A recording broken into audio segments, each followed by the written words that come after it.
Estamos de volta. E a pergunta que foi feita pela Adriana ao doutor foi o seguinte: que cuidados a pessoa deve ter para não pegar a gripe, da questão de tossir em cima da outra, etc. Lavar as mãos. Os maiores cuidados são esses, de contaminação. Quer dizer, dentro de casa é meio impossível. Você pode pedir para a pessoa usar uma máscara, um lenço, mas é uma coisa meio difícil. Copo também, isso? É evitar contato com copo, garfos, talheres em geral. Isola a pessoa, tranca no quarto. Mas é bom também a pessoa procurar lavar as mãos. O que está acontecendo hoje em dia é uma coisa muito simples. Por que está tendo tanta doença? Primeiro, a maioria das mães estão trabalhando. Elas deixam as crianças em escolas e creches. E essas escolas e creches, infelizmente, não porque elas não tenham cuidado, mas às vezes quase é impossível se evitar. A segunda coisa, Adriana, eu vou te falar, não é fácil você crescer sem ficar doente. Então, eu acho que ter as gripes, os resfriados desde que lógico, é importante. É importante para você ir adquirindo a sua imunidade. Beijar na boca, pode? Pode. Beijar pode. Beijar o quê? O bebê na boca? Não, beijar não, o doente. A gente está falando aqui de bebê. Eu estou falando de pessoas que têm gripe. Mas, por exemplo, essa é uma pergunta uma que eu quero pergunta fazer. que você podia fazer é a mãe que está amamentando o resfriado. O que ela deve fazer? Ela deve ter o cuidado de evitar um contato direto com o seu filho usando uma máscara, alguma coisa. Mas já tem trabalhos mostrando que ela está eliminando por leite os anticorpos que vão proteger aquele seu filho contra a gripe que ela está tendo. Está entendendo? Claro. E outra coisa que é muito importante, vocês já viveram também. Cada um responde a uma doença de uma forma, né? Então, pessoas da mesma família que estão com a mesma gripe, um teve febre, ficou muito mal, não foi trabalhar, e o outro não teve febre, escorreu um pouquinho o nariz. Se você colher material dos dois, é a mesma gripe que eles estão tendo, né?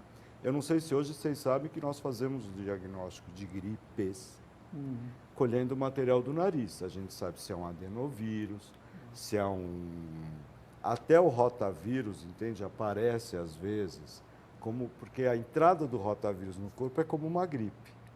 O rotavírus se manifesta como uma gripe inicialmente e ele é eliminado pelo sistema digestório, em forma do quê?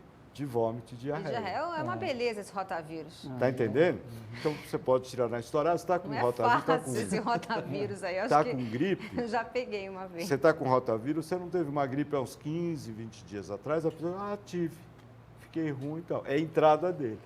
E no caso da gripe, o pior são as primeiras 24 horas, né? Porque às vezes, quando eu tenho gripe, apesar de não tomar mais a vacina, e porque eu, como no início do programa eu falei que, no meu caso, não surtiu o efeito que pelo menos eu esperava, as primeiras 24 horas são horríveis, aquela coisa de cama, e depois que passa essas primeiras 24 horas, as coisas vão meio porque que se aquelas acomodando, primeiras 24 horas, o vírus entrou em você, ele começa a se multiplicar. Entrou um, dali umas horinhas é 2, é 4, é 8, 16 e são milhões. Aí que vem a febre, aí que vem o mal-estar e aí que vem todo esse incômodo da gripe. Por isso que eu falei que a vacinação de gripe para essas pessoas é importante, porque esses sintomas, por incrível que pareça, diminuem muito. Vão ser atenuados. Se vocês tiverem a curiosidade de hoje no posto de saúde, já vai começar a vacinação de gripe, já tem velhinho perguntando quando que vai, porque eles se sentem muito bem. Mas, doutor, eu queria fazer uma pergunta bem específica. O senhor falou da hepatite B, que é a mais comum, né? É aquela que se pega até na água, Não, né? não. Essa é a A, Leon. A B é DST, doença sexualmente transmissível. Tá, é mais complicado. Então, por exemplo, minha filhinha teve quando era criança e tal. Essa que pega na água, Leão? Que pegou na água e tal, né? Agora, essa tem vacina normalmente e tal, né? Mas também não é feita em postos do governo. Não é? As únicas que são feitas são aquelas que eu falei, a Sabin, Tríplice, Rotavírus e MMR, e a BCG. Então, eu soube que, uma vez um médico que até hoje, acho que depois virou político e tal, ele comentou num programa meu que existem essas vacinas para hepatite, inclusive as mais complicadas, gratuitamente nos postos. Mas A, B. É. A B que é a mais complicada. Exatamente. A C é a mais complicada de todas, mas não existe vacina no mundo ainda. E a A, que é essa vacina que você pega, ela não é complicada, não é difícil de tratar, mas ela pega facilmente. Um talher, um garfo é como uma gripe. Que ele falou, evitar talher, garfo, isso e aquilo. Ele comentou comigo que há essas vacinas nos postos do governo. Particulares. Ah, é? Que ele já me Do disse que governo havia só há, gratuitamente, então. mas que não se divulgava, porque o governo preferia, como tinham poucas vacinas, ele preferia não divulgar. O que tem, Leão, é o seguinte, isso não se divulga mesmo. Crianças imunodeprimidas, desnutridas, crianças especiais, existem sim. Um centro especializado. E essas crianças têm direito a tomar qualquer tipo de vacina. As pneumocócicas, que nós comentamos aqui. Que são crianças mais meningocócicas, debilitadas. Nós falamos das vacinas virais, mas tem as vacinas já bacterianas. São vacinas caríssimas. Né? Essas, sim, chegam a R$250, R$300 a dose. E a mais importante para vocês, mulheres, acima de 9 anos ao 26, é essa que saiu agora, que é a anti-HPV. Que é o papilomavírus que evita o quê? Útero, né? Câncer do colo do útero. Quer dizer. Agora, voltando à questão da sua especialidade. Eu brinquei anteriormente falando com beijo na boca, mas eu estava me referindo a adultos, né? Em primeiro lugar, vamos deixar claro, beijo na boca transmite a gripe. Muito bem. Agora, e aqueles pais que têm o costume do selinho na criança? Isso é recomendável ou não é recomendável ou tem o mesmo perigo de 2 adultos? Sabe o que acontece? Você fica aí no mato sem cachorro, né? Porque como é que você vai falar? Você vai alertar os pais que ele pode passar alguma doença. Mas como é que você vai falar para um pai e para uma mãe que ela não pode, ou ele não pode beijar o seu filho aonde ele quer e quando ele quer? Mas o senhor pode falar como médico, como pediatra que conhece as doenças. Mas eles vão fazer aquilo que eles acham certo e correto.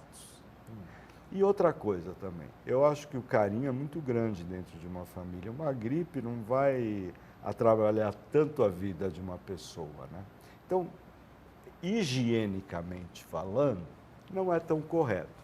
Apesar que, se for dentro da família, os vírus e as bactérias estão ali desde que nasceram. Não é verdade? Então, não é tão diferente assim. Tanto que a criancinha fica mais doente quando vai para a escola. Doutor Jorge, justamente, quando vai para o senhor falou sobre a creche. Fala. O senhor, como médico, qual seria, porque nem sempre o ideal a gente consegue, mas qual seria o ideal? Que a criança fosse para a creche a partir de que idade? Olha, na minha experiência, eu vou te falar a verdade, eu acho que acima de 2 anos. Acima de 2 anos? Não é fácil, porque a licença maternidade era de 4 meses, já está indo para 6 meses. Então, as mães, depois de 6 meses, elas têm que dar um jeito e levar para algum lugar.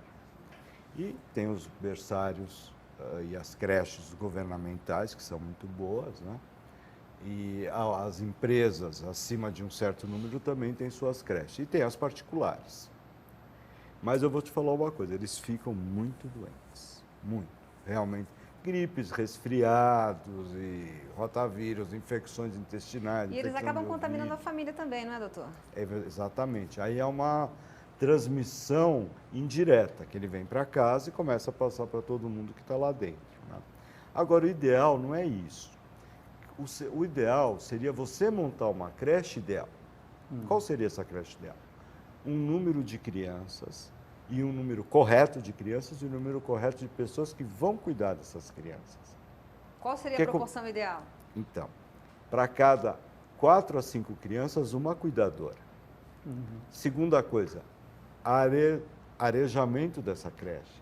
A ventilação adequada, insolação adequada, local para colocar essas crianças quando não houver sol, que seja arejado adequadamente, separação de tudo que aquela criança vai usar e o cuidado básico, que é o melhor, que é a lavagem da mão.